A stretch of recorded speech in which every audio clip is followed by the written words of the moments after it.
I'd say you could probably kick off there, Ellen. Okay, great. Thank you, Sarah. Good evening, everybody, and welcome to the where, when, and why of investing. So for those of you that don't know me, my name is Ellen McElroy, and I'm the regional manager here in Irish Pensions and Finance, and you're very welcome. So this is the last of our spring/summer webinar series of 2024. Sarah, you might confirm this for me. This is our fifth online seminar so The far. fifth this year, yeah. We kicked off in February, so this is number 5 of 2024, yeah. But going back a few years now, we're doing the Ellen, yeah.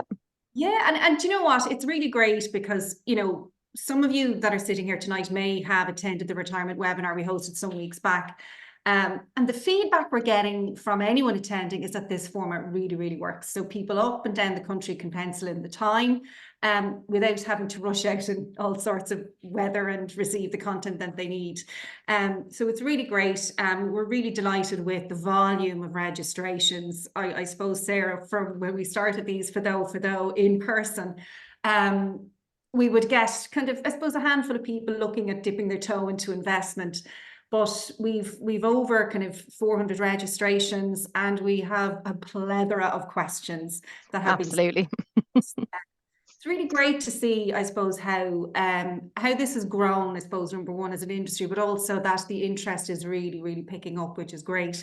Look, without further ado, I'd like to introduce the panel for this evening. I'd like to present, I'm really delighted to have James Forbes here with us this evening.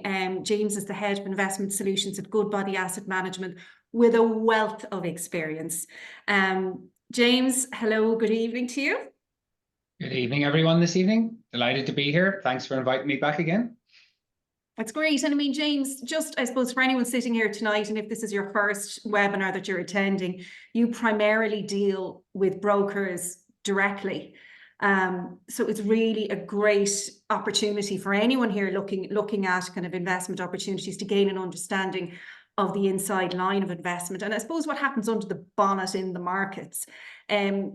We found over the years that you really explain things in a straightforward manner. And it's for such a complex area, it can be quite daunting when looking at this for the first time. So, yeah. Yeah, Alan, I agree. I mean, often, as an industry, we love to use lots of buzzwords and terminologies, and we like to try and make it as complex as possible.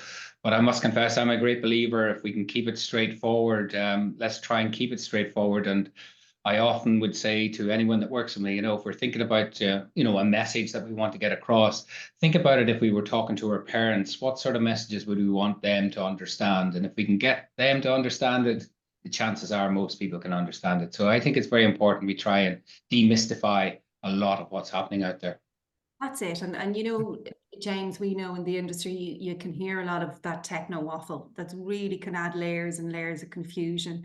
And what it can do is stop people making that crucial decision. When they can grasp the benefits, it's easier to get over the line when making decisions on investments. James, fun fact about yourself. So for anyone interested, James cycled from Mallinhead to Mizenhead in 21 hours for charity. So was that non-stop, James? That was virtually non-stop. So every 100 kilometers, we were allowed to stop for 10 minutes. So obviously a quick bite to eat, maybe if you had to go to the toilet, but we had someone every time we stopped, and she had a stopwatch there. So she would start counting us down saying 8 minutes left, 6 minutes left, 4 minutes left. Off we went again. So yeah, we had a great time. It was actually 3 years ago. It's hard to believe. Just next month it would be 3 years. So hate to mention the word, but we were in the middle of COVID, and we were still in lockdown. So we wanted to do something that would try and raise some money for a children's charity. They were stuck for money. And between three of us, we managed to raise over 55,000. So that kept the programs running for another 12 months in a very challenging time for the charity. Well done, James, and keeping you busy during COVID. I just hope it wasn't your investors running after you for 577 kilometers. So thanks for that, James. We'll come back to you in a little while. I want to introduce our second panelist of this evening, Mr. Tom Corcoran. And myself and Sarah have been working with Tom for a number of years. Tom is one of our senior financial advisors, and you also manage a team of advisors, Tom, and you train them up. And you've been with us 14 years now and counting, Tom. Yep, coming up to 14 years now this year. And I suppose, Tom, look, I know we've loads of discussions around, you know, your clients, and Tom's clients absolutely love Tom, you know, because again, pretty much like James, you explain things in such an easy way for people to understand. Some of you may be here tonight, folks, but Tom, you really enjoy this side of the financial consultation and the investment. Can you tell us why? Yeah, absolutely. So, I mean, a lot of, I suppose, the clients we would deal with, we know for many years, you know, we've helped them maybe navigate their pension world, you know, through the ABCs, that kind of thing that we would run through the public sector. And then, you know, some people will invest before they retire, but then at retirement, a lot of people have to make an investment decision equally at that stage. So, you know, that's when you're kind of seeing something through to fruition. You might be putting that plan in place with them 10 years before they actually get to retirement or more. So it's great to see clients that you've met over the years, you know, when they're maybe thinking about doing something, not sure whether they should do something for retirement, and then they do something and then they come to retirement and they've a pot of money there to invest or to deal with. And it's one of the favorite parts of the job, actually, is doing that, you know. And the amount of people that say to me, you know, God, I remember you here 10 years ago or so, and I was 50-50 whether or not to start contributing to a pension, and I'm glad I did now. I have X amount there, you know, going into retirement, and I wouldn't have had that. Only you guys came and gave us the information. So it's really rewarding to see that, you know. Yeah, and interesting you said that, you know, when you come to retirement, you have to make decisions, you know, and I suppose the plans, you have to pull the trigger on them. You have to go option A, B, or C with your retirement pots. Investments, I suppose, in its entity, this is really where the advice piece comes to the forefront and your expertise comes to the forefront, because for some, it's not as easy to pull a trigger on this because there's a bit of uncertainty attached to it. So hopefully tonight we can, you know, address some of that uncertainty and give people here a bigger understanding as to what the world means and why it might make sense to invest in this current environment. So Tom, fun fact about you. So for anyone that knew Tom in his younger days, Tom used I'm still getting the name of it from you, Tom. Tom used to tread the boards as a rock and roll drummer, folks, no less. So what was the name of the band again, Tom? I can't remember, Ellen. So, you know, I'll have to Google it myself. You're not going to, you've been trying to get that out of me all day. It's not happening. I'll track you down. You know, YouTube is my friend. So if we do find the name of Tom's band, we'll be sending you all the link, the YouTube link, as to his rock and roll days, along with the rest of the content of this evening. So thank you, Tom. We'll come back to you a little bit later. And last but not least, Sarah Connolly, our head of marketing and producer. I suppose thank you for all of your insight and your help with myself and James and Tom putting all this content together. And the world would fall down if Sarah Connolly wasn't working. And just to say that to you, she even managed to do myself and Tom's hair before the presentation. So thank you. Didn't take her too long with me. I can put my hand to anything, you know. Fun fact about Sarah. Oh God. At our annual Christmas party, Sarah does a mean version of Valerie. So, you know, dependent on how we're doing on time, Sarah, you might give us a course. And I might need a glass of wine first, Ellen, but I'll see how I go. Brilliant. So look, guys, that's tonight's panel. So before we get going, I'd like to just, you know, run through a little bit of housekeeping for this evening. We estimate, Sarah, between kind of 45 minutes to an hour. Yeah, exactly. We should be done by 8 o'clock or so. Yeah. Yeah, hopefully all going well, and it's still nice and sunny outside, so we'll get a bit of air. We've loads of registrations, as we mentioned, a plethora of questions, some of which we will try to address as we go. We'll probably answer a lot of them as we go through the slide deck, folks. We're going to keep the chat function closed. And if we've time later on, see how time is going, Sarah, we'll open it up for 5 to 10 minutes. But we do have all your questions here. So again, we've selected some really interesting questions to try and deal with as we go. And then if we don't get to questions, Tom will explain the next steps about sitting down with an advisor if it makes sense for you.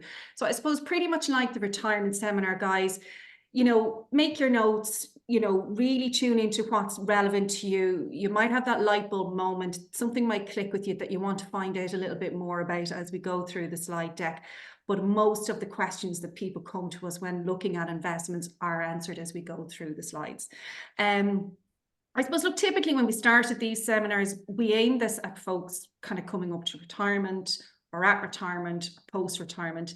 And looking through the questions, Sarah, and the content, we really have an array of reasons and age bracket as to why someone may invest.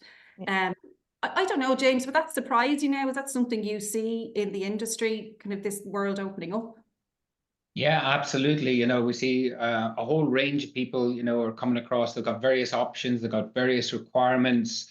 You know, we're seeing a lot younger people starting, thankfully, to consider investments and to consider pensions or make AVCs. And I think that's very important. And, you know, maybe one of the things I see often with even younger people joining businesses or firms or organizations that do have a pension is sometimes people aren't taking enough risk. We often say you have to manage risk, but if a younger type person, you know, in their 20s, 30s, into 40s, they can actually afford to take quite a bit of risk. So we're actually seeing some advice going there, but we're seeing lots of people have got, you know, different monies. They're trying to manage their monies, whether it's a pension asset, lump sum, saving for something, a wide variety, which is great to see. But I think, you know, there's lots of options out there. And I think more importantly, there's lots of great advice out there as well to support you. That's it. And what I'm really interested in is there's a lot more curiosity than I've seen over the last couple of years. It just seems to be growing all of the time. And there's a great question here. What advice would you give to an 18-year-old now when it comes to, I suppose, long-term investing? And as you made out the point there, James, just, you know, look at your options and look at, you know, why you want to look at a long-term investment.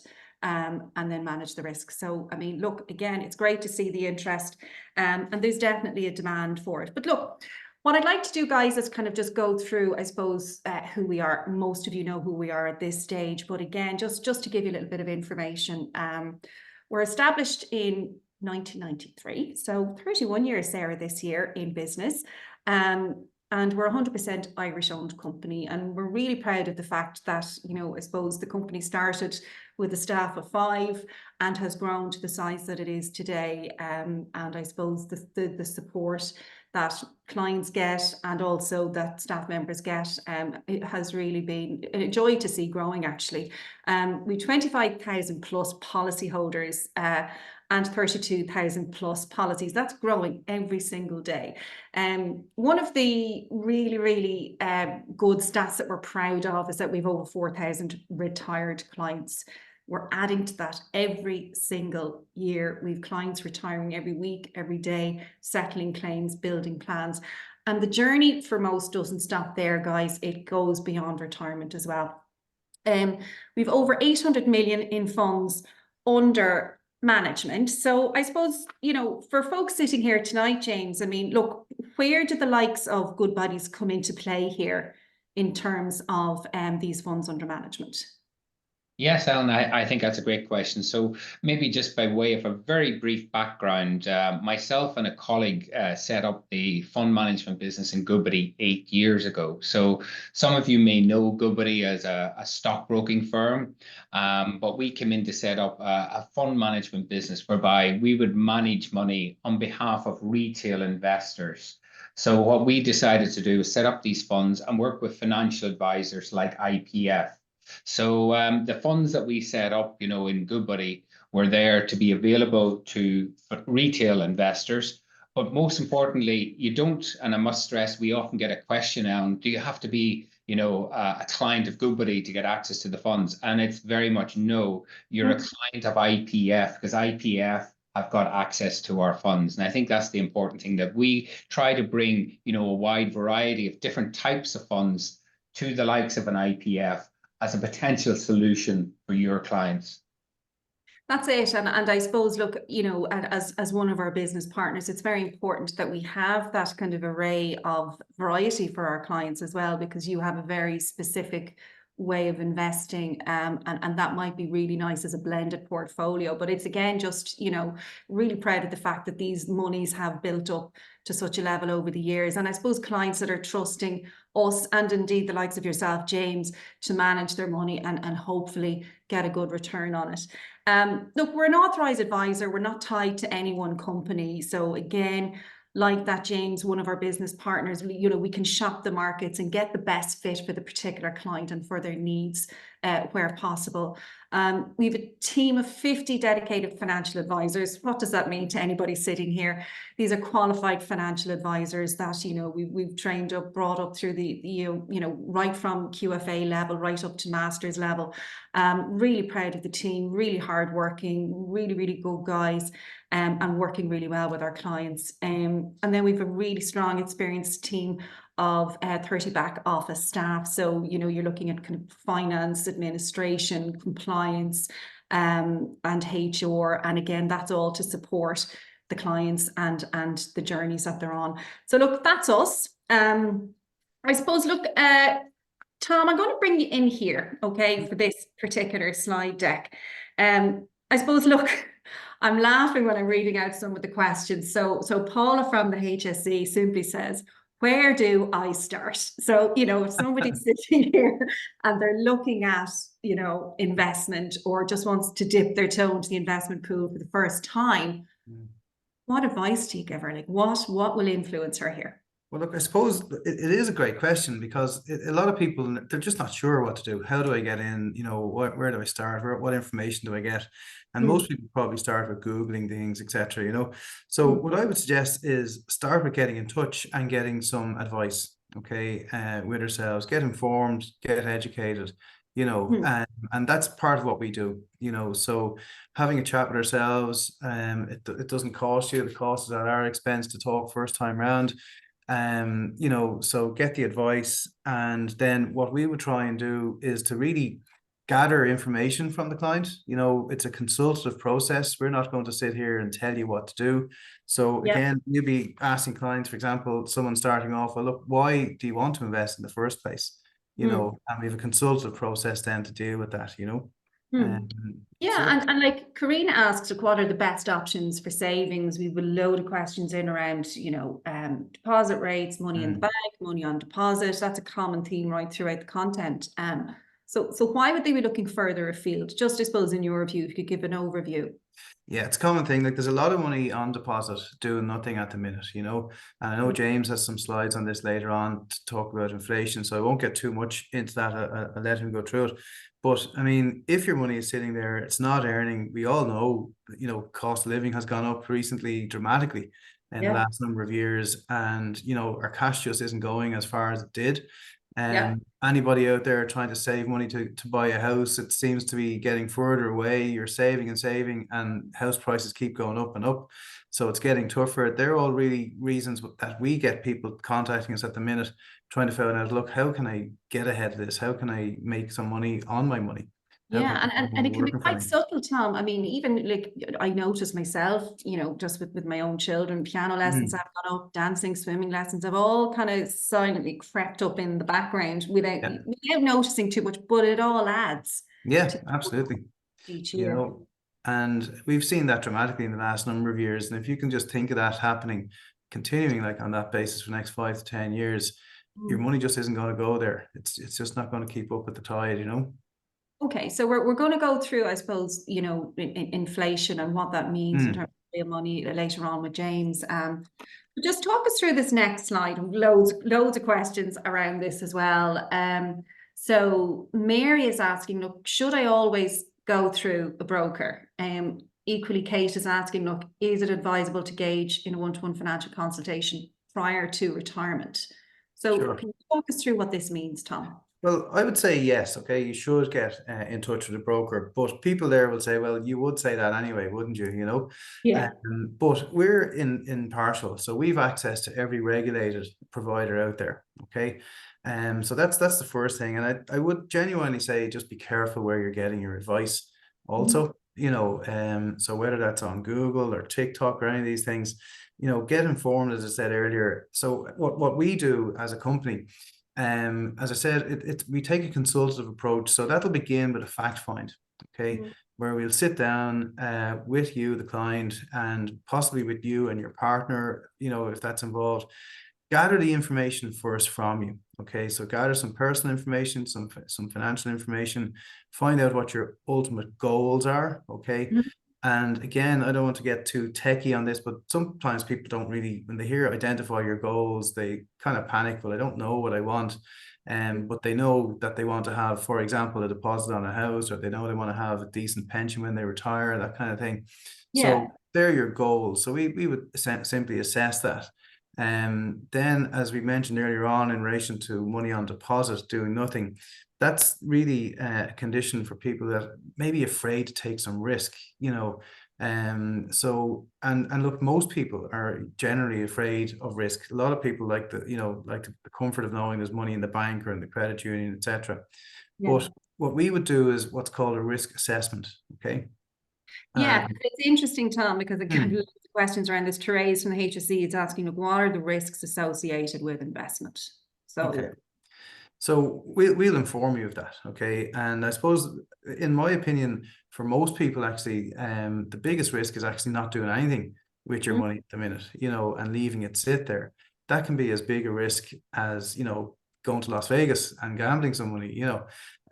So what we would do is, as I say, we would sit down with the client, do a risk assessment together, ask a few questions around, you know, what type of investor could you be, what type of investment have you made in the past, if any, you know. And we say certainly would be a hand-holding process with the client. And at the end of that risk assessment, you might find, well, look, investment is just not for you, you know, but at least it's cost you nothing there to get that advice. And then if it is for you, we can then go on and make some recommendations. And like that, we've access to every regulated provider in the market. So we would help you with a recommendation at that stage. And just to say, I suppose, Tom, you know, with the risk assessment, like, really pinpoints where people's appetite are. Like, could be low risk, could be high risk, or somewhere in between, you know. And that's really important, so we can stress test against where they want to land versus what they're willing to take on. Exactly. You know, and, you know, that's exactly what we do. We lay it out on the table for the client. They know themselves. They probably know themselves before we go into the questions around the risk questionnaire. Most people know, well, look, I'm not going to invest in something crazy here, you know, or I'd like some security with some of my money, that kind of thing. And part of this then, as our consultative process involves, is finding out, look, you know, it's not always about, you know, getting into the market or getting invested. You also have to have a plan to how you're going to take your money out of the market, and how you know, access this money, both while it's invested potentially, or when you want access to it, for example, at retirement, or if you're saving for a house. So we look at all your options going in, but equally all your options coming out of it. So your eyes wide open as to what we're expecting with the actual investment itself, you know. Very good. And then, Tom, I suppose, the regular reviews, I mean, you know, set up the plan, you've set your goal, you've built the plan around that. I mean, why are regular reviews important? Well, look, it's important because everything changes, you know. So, you know, the market changes, as we've seen in the last number of years. There's been a hell of a lot of volatility in the world, you know. So that's something that might make somebody reassess their attitude to risk. You might want to review things there. But equally, your own situation might change. Okay, so for example, you might be saving to gift to children. For example, a lot of people would save to gift their kids money later on in life, and then they see, for example, their children trying to get on the property market at this stage and how difficult it is, and they might need to actually assess things earlier and start gifting money earlier in life than they had planned. So really, a review is just about making sure that your plan still as it was when you started the investment, and we can tweak things along the way if necessary, you know. Yeah, and one thing that can be sure, things change all the time, and goal posts, so as to realign the plan with the goal. Okay, Tom, thanks for that. So we're going to come back to you a little later on around the area of the consultation progress. So thank you. James, so this time last year we were looking at a very different environment in terms of investing. So I suppose, look, what's going on in the world today? Well, Ellen, as you rightly said, investments are always changing, and there's no doubt about it. Markets, themes keep changing, lots of moving parts. You pick up the newspapers.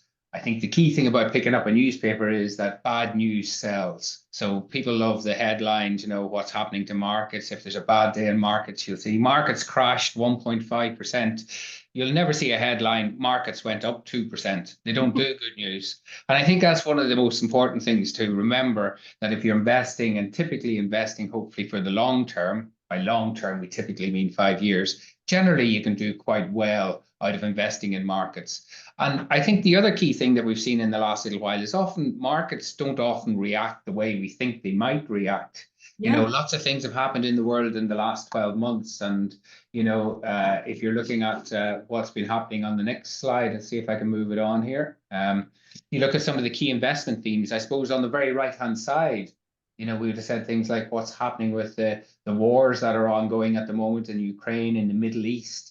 What repercussions would that have? Would markets not be falling because of all these wars? But markets have actually done quite well.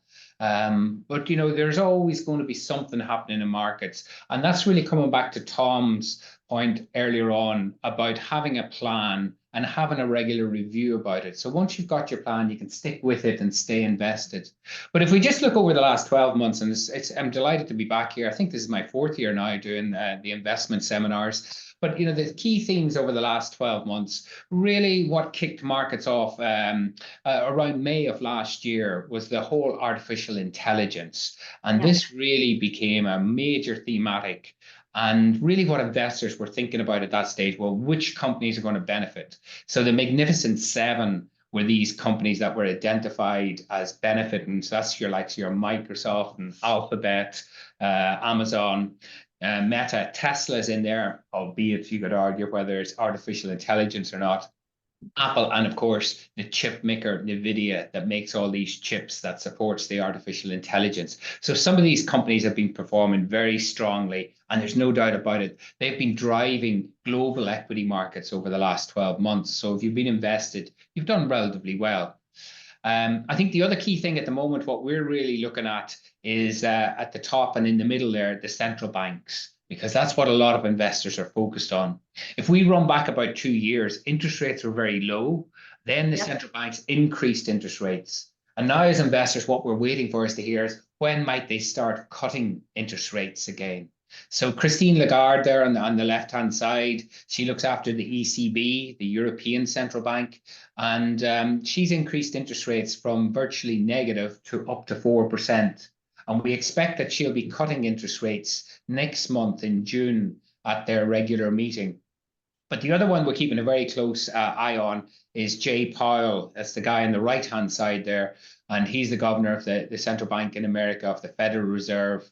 And initially this year, we were expecting them to cut rates in June, but that's not likely to happen because inflation has remained fairly sticky. So interest rates in the US are likely to remain higher for longer, but we do expect interest rates in Europe to start to come back. But of course, it's all dependent on the conditions. Is inflation beaten? Will it start to come down? And one of the variables that we're also keeping a close eye on are energy costs, and particularly the oil price, given what's happening in the Middle East and in Russia at the moment. So there's been a little bit of movement in the oil price this year. It's up about 7%. So that's not good news for anyone, consumers, industrial companies, and certainly for some of the inflation figures.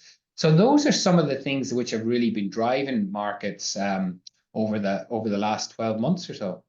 Yeah, and I mean, you hear a lot just scanning through the questions here, but look, I have money in the bank. What should I do with it? We're not getting interest rates being passed on to the consumer. Where best should I place my money? And all of this has a big impact on the ability for those funds or those monies to grow. So I suppose, look, you mentioned there, James, just kind of deposit rates. So will we move on to, I suppose, where we are in Ireland? I suppose that's the most. Yeah, absolutely. Ellen, you're right there. I mean, imagine you go back almost 15 years ago, and if you walked into any of the Irish banks, you were getting about 5.5% on your cash. And this was virtually risk-free money. You know, the banks were guaranteed, your savings were guaranteed, and to get 5.5% is really decent return. If you go back to 2014, 10 years ago, that bank deposit rate had fallen to 2%, and in 2018 it had fallen down to about 0.5%. I suppose as we sit here, you know, it's no major surprise, because what was happening in the world was that the European Central Bank was cutting interest rates. But what's happened in the last 2 years or so is that the central bank in Europe has actually started increasing interest rates. And if the central bank is increasing interest rates, you'd expect that the banks here in Ireland would be increasing interest rates for savers. But what you can see is that they haven't really increased interest rates. So this green dot here just shows what the European Central Bank interest rate was. So you can see it was negative in 2018. In 2022, the threat of inflation came back and central banks said, we're going to increase interest rates. And they did. So they put interest rates up to 2%. Yet deposit rates here in Ireland remained zero effectively. And this year, interest rates in Ireland are up at 4%, or sorry, the ECB rate is up at 4%. Yet I was looking around some of the deposit rates currently, and the best you'll get is about 0.25 of 1%. So a quarter of 1%.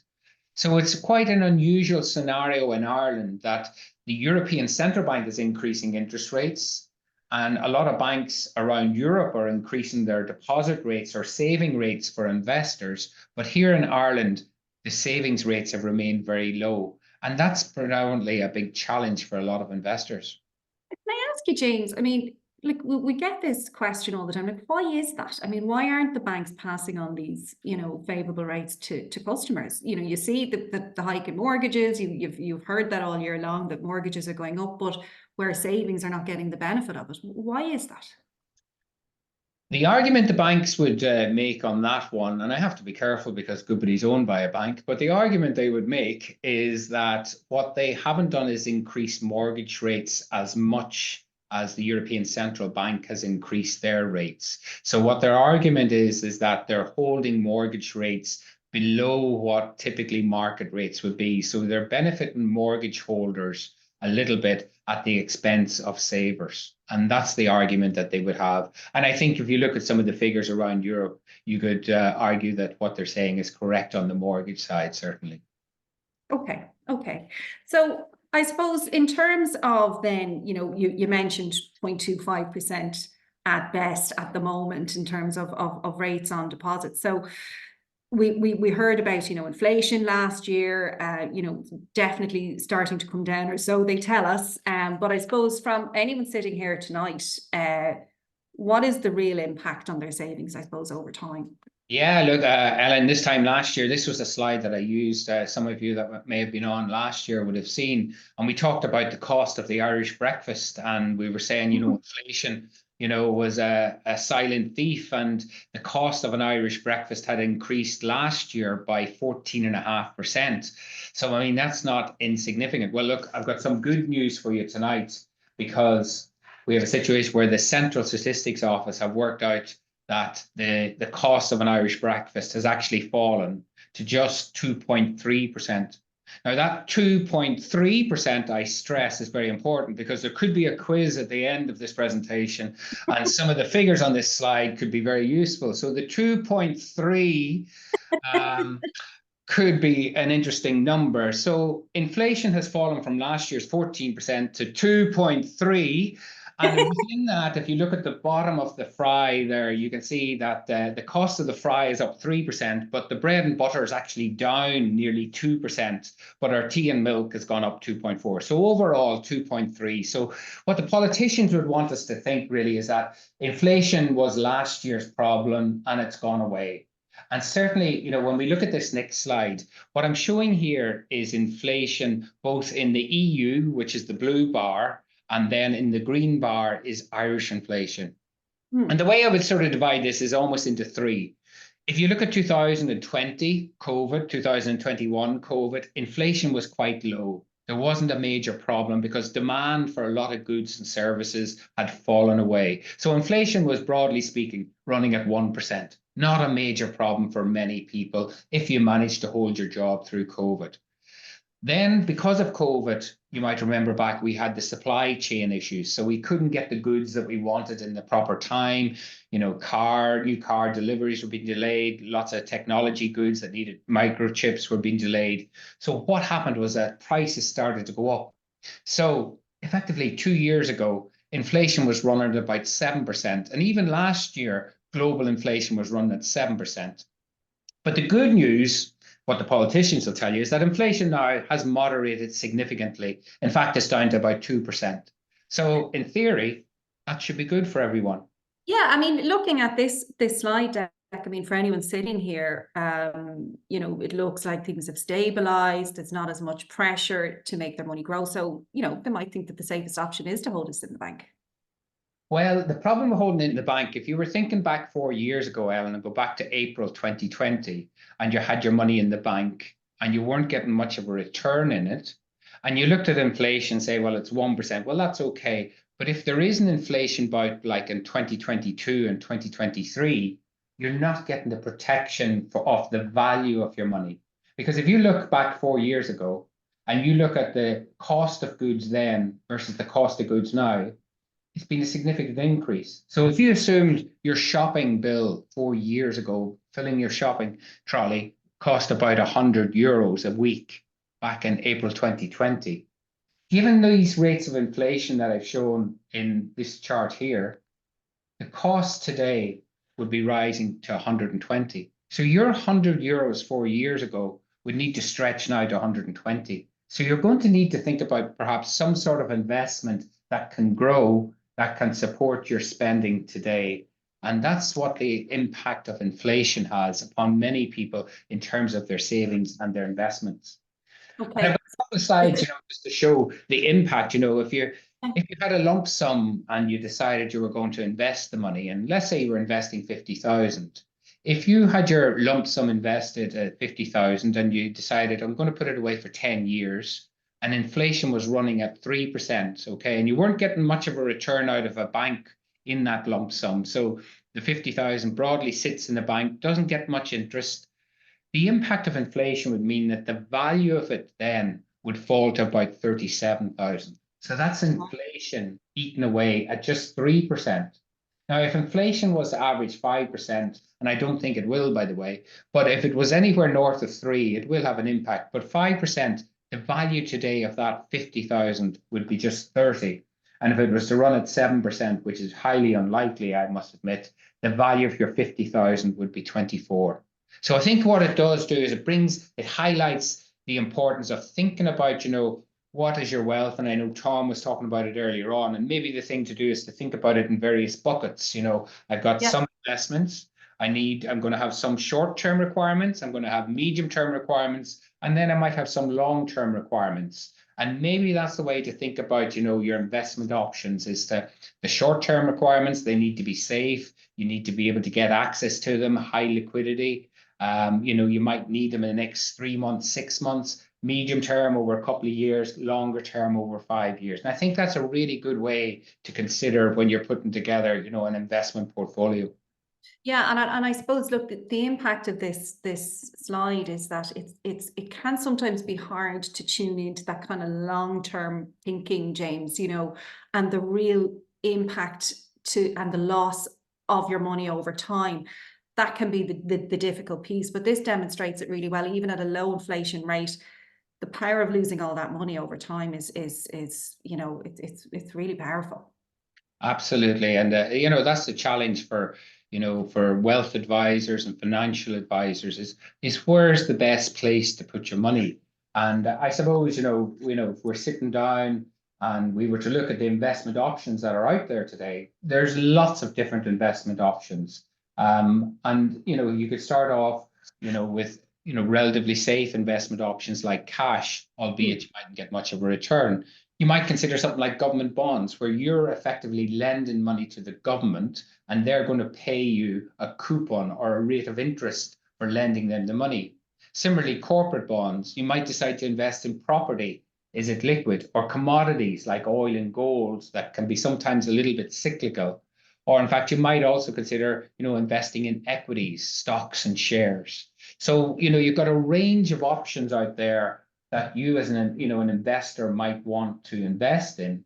But the critical thing, and I think you have to look at is what are the risks associated with each of those investments, and typically the lower risk, typically the lower return that you will get. So if inflation is running at a reasonable rate, if you're in a low risk asset, you might not get a return that's going to cover the cost of inflation. And really, that's the whole essence of this, is really putting together a mixture of exposure to assets that can do a job for each individual as a client. And you can, it's almost like a jigsaw, I would call it. You could use these different assets, and you could have different exposures to these assets to give you different types of return. And by having different assets all together, what you're trying to do is lower your overall risk levels. So effectively, if one asset's doing very well, let's say equity prices are going up massively, maybe something like, government bonds might be falling in value. So what you're having is one asset doing well, one not doing well. But then if equities or stock markets were to go down a bit, government bonds could be going up. So what you're trying to do is smooth the journey and mix those assets to reduce your overall risk. And that can be quite a challenge, because there's so many different types of assets that you can invest in. But what we in Goodbody Asset Management try and do is we try and keep it fairly straightforward, and we try and block away the noise. And what we've created is 2 multi-asset funds. And what do we mean by multi-asset? Well, multi-asset means just different types of assets.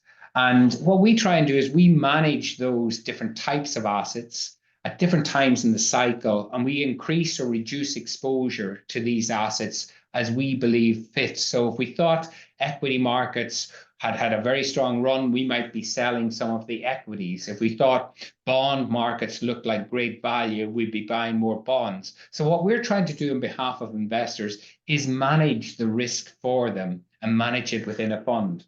And I suppose the way we look at it is that within our multi-asset funds, if you were to think of the return potential over a 5-year period, the engine of growth is likely to come from equities. Now, we say to people, think of equities as companies. We're investing in a company. What sort of companies do we invest in? We invest in mostly large cap companies that pay strong dividends. So every year they send us out a dividend check. So these sorts of companies have strong balance sheets, have good growth prospects, and they send us a dividend. So that's what we would consider our engine of growth in the multi-asset fund.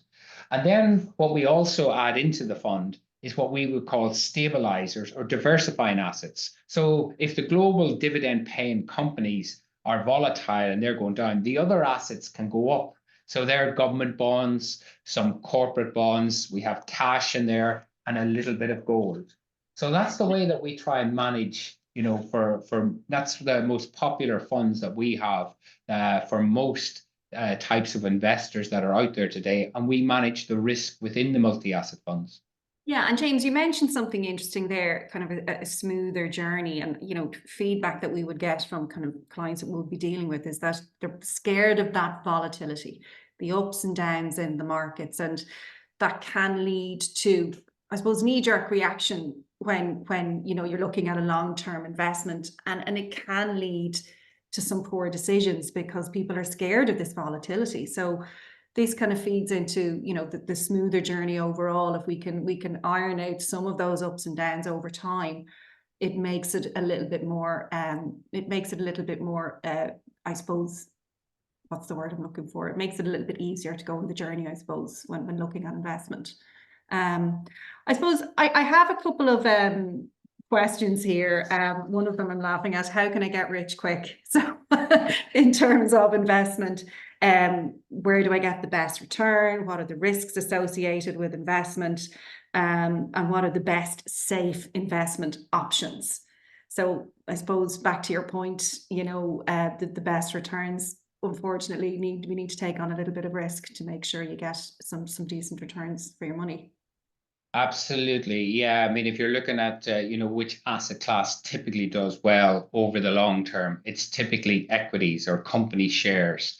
But albeit you can have periods where they can be quite volatile. But what we do as a fund manager, we try to identify these larger companies that a lot of people will know very well. You'll know you use their products every day, you use their services. And these companies typically have very strong balance sheets. They don't have a lot of debt on board. They've business models that are very robust. So what we'd like to say to people generally is that, if you can stay invested, yes, things are a little bit rocky in the markets, but these are quality companies. And often these companies have been around for 100 years or so. And they've demonstrated that over time they can perform. But that's another point, in terms of, Ellen, in terms of what sort of fund might you invest in? And, in the multi-asset space, there's different risk profiles. So we have 2 multi-asset funds. So we have a multi-asset fund called the Goodbody Dividend Income 3 fund. And you can see here, it has about 39% in equities or these dividend paying companies. So it doesn't have a massive exposure to this more volatile asset class. And then it's got these safer assets in there. So it gives a certain return over 5 years. And then if you look at the fund that's exactly the same, but it just has a bit more in equities. So the Dividend 4 fund has 70%. So often what you find is that there's different types of funds that suit, the investor risk profile at the end of the day. And that's something that's very important, is to understand how much risk are you taking. And the other thing I would often say to lots of people is that if you're invested in funds, ask, what am I invested exactly in? What sort of investments do I own? Because if you ask the question, you'll get the answer. And, we often say to people, well, we talk here about equities or companies, and let's say Goodbody Dividend Income 4, 70% in companies. Well, what companies? Well, here's an example of some of the companies that we own in the fund, and some of the names there will be very familiar with you. Many people, Abbott have factories here in Ireland. Motorola Solutions, was part of the old Motorola. Accenture, they employ about 1,500 people here in Ireland. LVMH, Ellen, you might have some of their products there. Louis Vuitton, you got the bag, yes? No? I wish. But another, company that maybe you don't know as well is Novo Nordisk, and it's a Danish pharmaceutical company. And initially, it was very much involved in diabetes. And as we all know, it's a major problem in the world. Diabetes, as more and more people are struggling with their weight and diabetics. The growth there has been phenomenal. But of course, this company also noticed some of the side effects of its drug. And the side effects of its diabetic drug were very good for weight loss. So Ozempic is the drug that everybody is talking about, and it's produced by Novo Nordisk. So Ozempic is the drug that people take and can lose up to 10% of their weight. And this is the drug that all the celebrities are talking about at the moment. And then just yesterday, they discovered another side effect. And usually side effects of drugs are usually, negative. What they've discovered is that with their drugs that they have been developing, it's actually improving heart condition as well. So not only is this range of drugs helping with insulin and dealing with diabetics, it's helping weight loss. It's also helping with regards heart conditions. So it's a drug which we have owned now for the best part of a year. It's up 60% in the last year. I think it's up about 31% so far this year. So it's been doing very well for us. But there's an example of the types of companies that we like to invest in, and of course, everybody knows Microsoft. We've probably all got Microsoft products. We have to pay for them every month or renew the license, or we're storing data somewhere, or companies are using them. And of course, very highly leveraged into the whole artificial intelligence theme that's ongoing at the moment. But what you see is a range of companies, different sectors, doing different things, different parts of the world. But the real thing is that the key characteristics of these companies is that they've all been around for a long time. They've got very high returns or margins, good cash flows that can pay good dividends to us as investors, and also have very strong balance sheets. And that's what we try to do, identify these quality companies, put them together in a multi-asset fund. And we often say to people, if markets do get a bit of volatile, just think about the types of companies that you own. And will those companies still be there in 3 months, 6 months, 9 months, 12 months? And inevitably, the answer is yes. And what we would say is then you just stick with them, let them do their job, and the share price will recover. Yeah, and it's really important for anyone sitting here tonight to understand, I suppose, the criteria that you use when selecting these companies. It's a very specific strategy that you have, James. And I suppose this is where I suppose you pay your fund management charge for that expertise, and you're really doing a deep dive into the markets to try and get the best possible return for your clients. I'm interested with, I suppose, the Goodbody income, dividend income 3 and 4 funds. That's probably the average risk level that we would get back on a risk questionnaire. Tom, you'll probably back me up on that. So it's kind of medium to low to medium risk. That's kind of the common appetite. Is that fair to say, guys? Absolutely, yeah. Most people are what we term middle of the road, not quite sitting on the fence, but not ready to take huge amounts of risk either. So level 3, level 4 would be the average person that we would be dealing with at the minute for sure, yeah. Yeah, and what you find is, back to your point on diversification, James, that the more diversification you have in your portfolio, the best possible chance you have of a decent return over time. So we're going to move on to just what you mentioned earlier, a smoother journey for investors, James. Just, I suppose, for anyone sitting here again that is looking at this for the first time, can you explain what this graph means? Yeah, as Tom was saying there, a lot of investors typically, when they do a risk profile, they come out as a risk 3 or a risk 4. So you can go up to a 7, or you could be a 1. So 1 is very, very, very cautious. You'll be staying in cash. If you're a 7, you really want to be something in very exotic and frontier markets, etc. But what I'm showing here in this slide is a number of different funds. So if you look at the red line first, and it goes back over the last 5 years.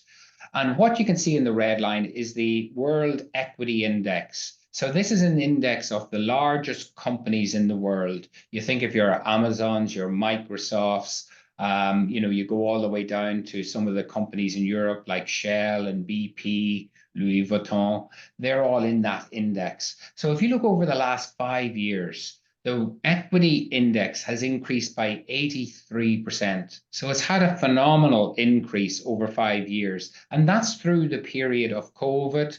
That's through the period of the war in Ukraine. That's through the period of what happened with regards to inflation. It's through the period of what happened in the Middle East. So that's been a very, very good return for investors, albeit it has been a little bit volatile, particularly in around here during COVID, when equity markets fell about 36%.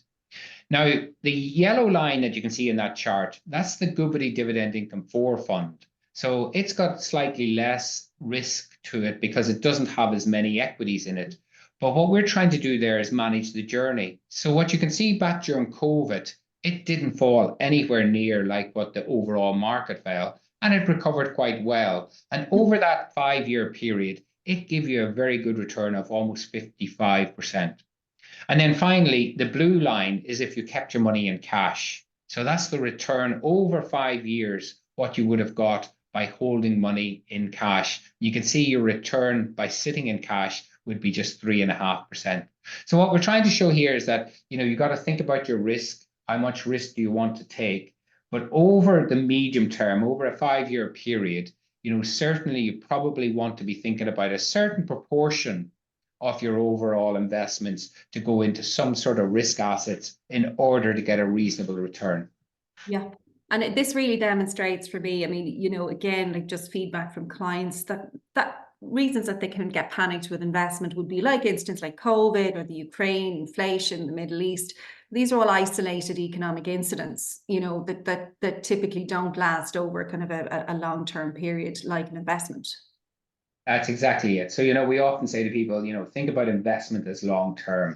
And I've just got a couple of slides left here. But in this slide here, what I'm really showing here is going back about 25 years. And if you think of the equity market over the last 25 years, what have we had? We start off with things like the dot-com bubble when everybody was going mad about dot-com. You look sort of in the middle there, you saw the 53% decline. Unfortunately, here in Ireland, we all remembered very well with the financial crisis and the run on the banks. You look a little bit more to the right-hand side, and more recently, you can see, the decline in equity markets whenever we had COVID, and then the period whenever we had a situation with inflation. So as an equity investor, you have to be very aware you're going to have ups and downs, but the trend line generally is up over time. But I think the key thing that we would say to people is that you must stay invested over time. If you have a short period of time, it's more like a 50-50 toss of a coin. And what I want to show you here, this is a chart which was done by Bank of America US Equity Strategy. And they looked at the S&P 500. So that's the market in the US. It's the 500 largest companies on the US stock exchange. And they went back to 1929. So almost 100 years of days of returns that they looked at. And they looked at it on an individual day. And basically what they said, if you threw a dart at a large diary going all the way back to 1929 and picked out any one day since 1929 and invested your money in that one day, you had a 54% chance of making money. So that meant you actually had a 46% chance of losing money. So that's not very good. You don't want to be doing in something that's almost 50-50. But if you look there and you stayed invested for any 1 year, so pick any date, the 18th of February, 1943 to the 18th of February, 1944, any one day, any 1 year, your probability of making a return on the equity market rose to 75%. So that's much more favorable. And of course, if you stayed invested for any 5-year period, we're not just talking calendar years, but any 5-year period, the probability rose to 90%. So what we'd say to anyone, if you want to try and put the odds in your favor and put the probability in your favor, it's a very good idea to stay invested for a reasonable period of time and let the market do its work. And don't get too excited when it becomes volatile, because generally things move up in the longer term. That's great advice, James. And, myself and Tom would have been here in IPF during, I suppose, the financial crash, and we were getting phone call after phone call after phone call, move me to low risk, move me to low risk. Some took the advice to stay the journey. And I can see, and I know by looking at a client's fund who kind of jump ship and move to lower risk, because you're locking in the loss then when the markets fall, you're locking in the loss and you miss the bounce back, as you say, over time. Equities usually outperform. But yeah, it's a natural instinct though, I suppose, James, in terms of that kind of knee-jerk reaction. But for something like this, you can see the power of time, and it puts to bed the theory, the get rich quick theory. It's to be in it for the long haul, I suppose. Well, Ellen, I've been working in this industry now for over 30 odd years, and I haven't found a quick way yet to make it. Slow and steady wins the race is the way that I view it, Very good, very good. So I suppose... Will I maybe just finish up, Alan? I mean, genuinely, my advice to anyone thinking about markets and thinking about investments, I mean, genuinely, talk to a financial advisor. You're on the call tonight with IPF, so, you have the contact details. Definitely worth a chat. There's no downside. It's not going to cost you any money. But talk about you. Remember, no two people are the same. So your appetite for risk is going to be different to your neighbors, to your friends. So you need to know what's your appetite for risk and what do you need from your investment over time. The other way that you can reduce your investment, and I mentioned it earlier on, understand what you're invested in. Ask the question, go back to your financial advisor. What exactly is this fund doing? What exactly is this fund invested in? As I said, we in Goodbody, we pride ourselves in being very transparent. What sort of companies do we invest in? And, we publish what companies we invest in. If people want to know, they can have a look and see. And I think that gives people a lot of confidence to stay invested, particularly, as you said, Ellen, when markets sometimes get a little bit volatile. But I think the most important thing is, if you've talked to a financial advisor, you generally lay out what's your plan for the next 3 years, 5 years. The most important thing is, if something happens next month, don't get too excited about it. Stick to your plan. That's the most important thing. I always remember I started my work 30 odd years ago, working on the floor of the Irish Stock Exchange. I was a trader on the floor of the stock exchange, and there was an old gentleman that worked with a firm called Bloxham. And this old gentleman, David, there was a very volatile time in equity markets. And I said, David, how are you? Oh, he says, the phone hasn't stopped ringing. I says, I had one client was on to me first thing this morning and was giving up. What's happening here in markets? It's falling. I'm losing money and everything else. And David said, you know, excuse me. He says, have you had your breakfast yet? And the client said, what?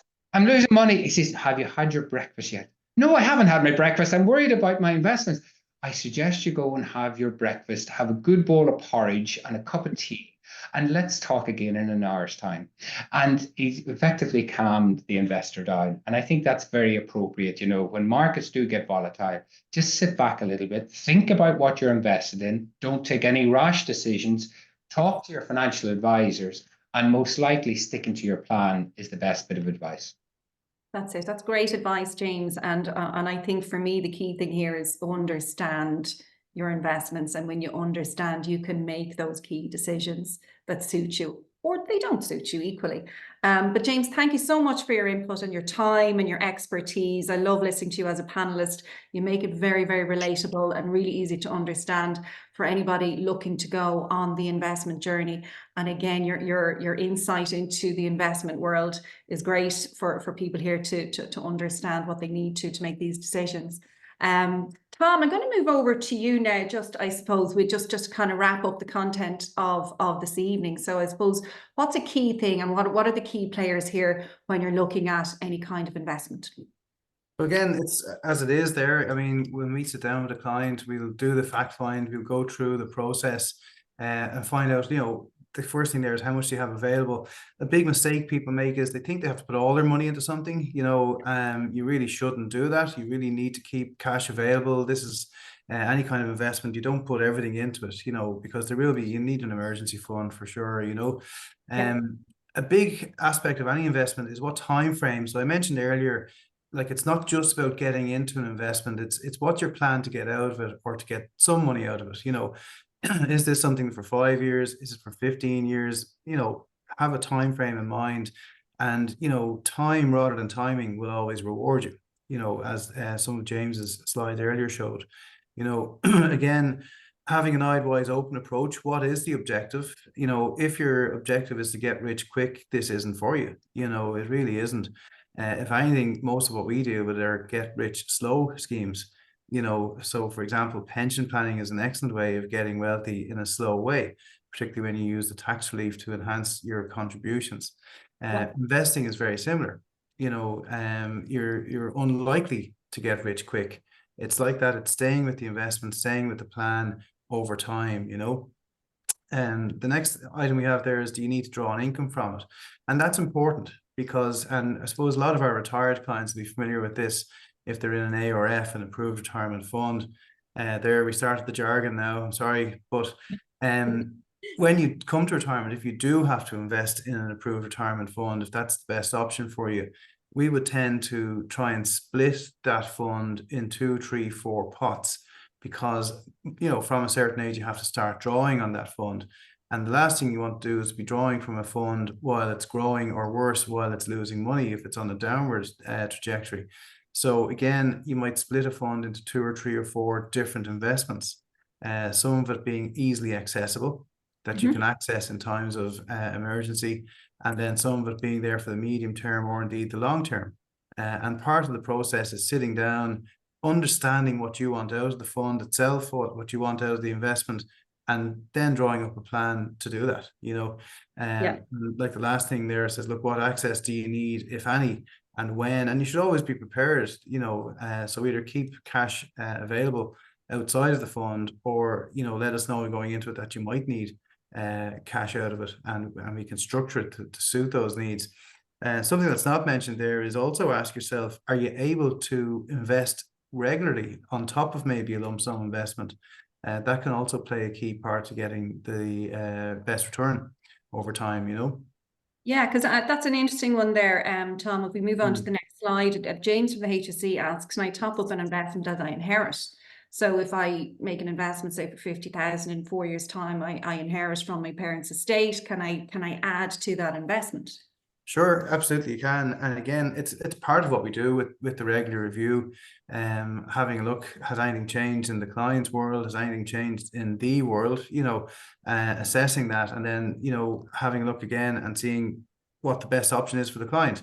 At Yeah. that stage, they might be very happy with their return on the fund. They might keep it in the same fund. They might want to diversify. Again, that money might be for something else. So particularly when you come towards inheritance money and that, there's usually a lot of attachment to that money. So people want to usually to do something good with it. Like it might be for their own kids in time. So they might want to protect it, protect that type of investment. So again, that's where we come down, sit down with the client, and really, as part of the fact-finding process, it's like a lot of our clients, we really get to know them very well, and that there's a lot to be said for that. And you'd have with IPF, the core value is really you have one advisor looking after you, so you've got a point of contact, you've got someone that you can pick up the phone to. We've got a big back office now, staff as well, looking after clients. So I think that's one of our unique selling points, Yeah, so and I suppose look, other considerations here, as you can see on the slide, allocation and fund management, the kind of charges attached. James mentioned transparency earlier, so again, really important that anyone going forward with an investment has a good understanding of that and the charges associated with that. Extra charges for more specialized funds, Tom. Just what is that? Just talk to us a little bit about that. So, I mean, I suppose if you have your money in the bank, there's usually no charge, although you could argue that it's losing money because of that. So specialized funds such as, Goodbody, Dividend Income 4 and Dividend Income 3, they are, as James has gone through in great detail there, they are quite specialized. They're looking for a certain return with certain types of companies. So you're paying for that expertise. So there would be normally an extra fund management fee on top of that. A lot of time you do get what you pay for, so it's worth, at least considering that, when you're looking at an investment. Sorry. Okay, so that's great, and we've spoken about the option to top it up. There is an option to kind of in cash after a certain amount of time. What happens if someone passes away during an investment period? Look, it's unfortunately a part of life. So I suppose, in essence, the investment is part of the person's estate, so it becomes payable as to however they wish in the event of death. And then taxation, you're taxed on any gains that the fund has made over time. Okay, so there's nothing we can do about tax. So they've mentioned two things that are surety in life, death and taxes. Nothing we can do about either, unfortunately, at the minute. And that's it. And to wrap it up as well, like professional fees and all of that. I mean, it is, as you made the point earlier, you get what you pay for essentially in terms of service, and fees are attached. But look, like with everything, full disclosure, full transparency on that. Absolutely. We'll just move over just to remind folks here this evening on the consultation process that you mentioned earlier, Tom, in quite detail. But this is, I suppose, the journey that someone would go on. Yeah. Sarah, we're sending the risk questionnaire with the slide deck following on from this evening. We are indeed, Ellen. Yeah, everyone on the call tonight will receive an email tomorrow morning with the recording of the webinar tonight, so you can watch it back. There's a link to book in for a consultation, but also, a copy of the questionnaire, that risk questionnaire that allows us to assess your attitude to risk. So that'll be all in the email tomorrow. Brilliant. So will we move on to the moment everybody has been waiting for, Sarah? Absolutely, Ellen. Yes, I think James gave out a nice few little hints and tips earlier. He's been very kind to everyone. It really is fastest finger first, Sarah. Absolutely. So listen, there's a lovely €100 one for all voucher for whoever can answer this question quickest. So I'll open up the chat function here. And the question is, by what percentage has the cost of a full Irish breakfast increased in the last year? And fastest finger first is right. So plenty of people in already. All getting it right. Thanks for that. Excellent. Wow, well done. Amazing. So I think the first person in there was Deirdre O'Reilly. So well done, Deirdre. We'll get that the voucher out in the post to you tomorrow. So well done. Well done, Deirdre. Congratulations. So folks, just James, Tom, have you time for a couple of questions each, just from our registrations and the questions that we have? Yeah. Okay. Tom, I'm going to direct this one your way. So look, what's the most common investment mistake people make? Good question. It's a great question. You know, I suppose one of the most common mistakes we would see, and I think we mentioned it earlier, is people changing mid flow. So making rash decisions when things are going south. You know, so a great example, I think you said it earlier on, Ellen, was when we had the financial crash.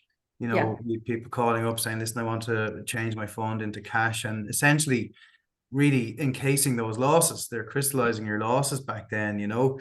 And that's like, there actually is a phenomenon called the behavior gap. So, you know, people, you know, tend to follow the herd type of thing. If they're hearing bad news on Sky News, for example, and they just want to get on, they get out of the market and then wait till things get better and then get back into the market. And really, it's the worst thing you can do. You know, you're selling units at a low price and then you're buying into the market at a high price. So it's a little bit like selling your house when the market has crashed in housing and then waiting till the market gets better again and going in and paying full whack for it then again a couple of years later. Right. You know, that's a common mistake. But having an 18-year-old daughter at home who I think might have thrown in one of those questions earlier on instead of studying or leaving cert, as she should have been. She was asking, I think somebody asked what an 18-year-old should do. First thing I want to say is you should be at home studying. But the next big mistake I'd say is not to get your advice on TikTok. You know, she's constantly coming and hitting me with these things that are new and shiny, and you know, what have I put money into this and what would I put money into that? So honestly, get correct or proper financial advice. You know, big mistake is investing in something without actually getting financial advice in the first place. Great advice, Tom. Absolutely. James, I might throw this question your way. So thoughts on crypto's place in a long-term investment? Controversial. So I get all the easy questions. Is that it? Well, I suppose the first thing we got to remember about crypto is that it's a relatively new asset class. You know, it hasn't been around an awful long time. You know, often with crypto, what you'll see is that it can be quite high risk and very volatile. So the prices of a lot of the cryptocurrencies move around an awful lot. And I suppose, you know, as an investment manager, we're struggling to work out what is supporting these prices in terms of the fundamentals. And we be very honest here, we haven't worked it out. We can't work out what is driving the fundamentals of a lot of these cryptocurrencies and what's behind them. And I suppose, you know, we don't believe it's an investable asset. Certainly, I wouldn't be investing personally in crypto. I think I prefer, you know, and I'm not a great man for the horses, but I think I prefer to go Punchestown and try the 330 tomorrow. So if anybody is thinking of crypto, I would suggest it should be for a very small portion of your overall wealth. And I would also suggest that you consider that it potentially could go to zero, because we have seen instances of some of these currencies virtually going to zero, that there's nothing supporting them. So look, I suppose in a very simple terms, you know, as I said, I often say to people, if you can't fully understand what you're investing in, you shouldn't invest in it. And I don't fully understand it. And we as an investment team can't fully work out what's behind it. So we certainly won't be investing in crypto. But it's not to say, you know, I've got lots of people that I know have invested a little bit of money in it and have made money in it, and lots of people have lost money in it. So it's there, people can do it, but I would urge a lot of caution. Yeah, so the key point there, James, is understand your investment, I think. I've just one final question for you, James, and we might wrap up because we've run a little bit over time. Norma has a question just about investing in green funds. This is a really, really hot topic at the moment. Yes, Alan, there's been a lot about green funds in the last couple of years. And in fact, the regulators are looking at this very carefully, because there's been some fund managers out there trying to promote funds as green funds, and they're not quite green funds. Okay. So if I maybe take a very step back, there's different types of green funds.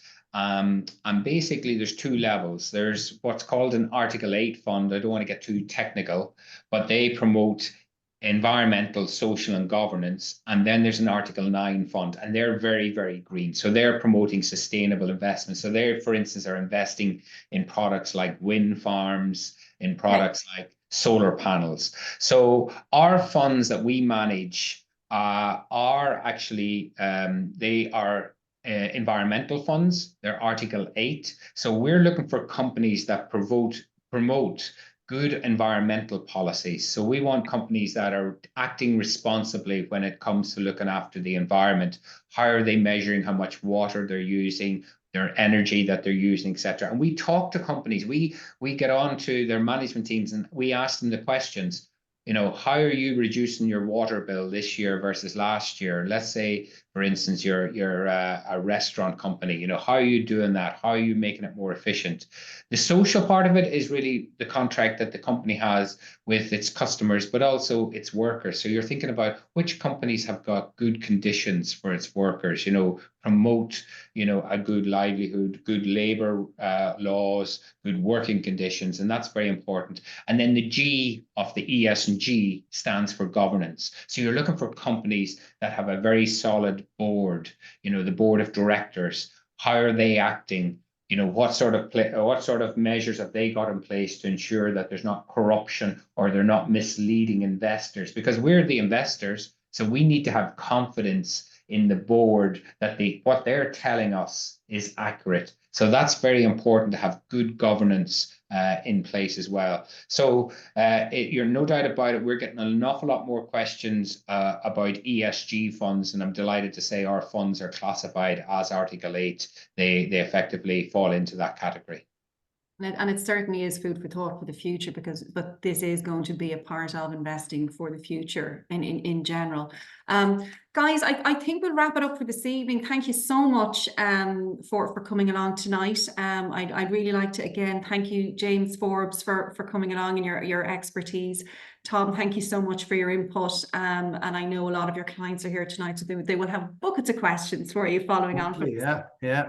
And Sarah, thank you so much for putting the program together and giving us all the support, and the hairdos as well. So thank you very much. Thanks, Ellen. Thanks for a great hosting. Well done.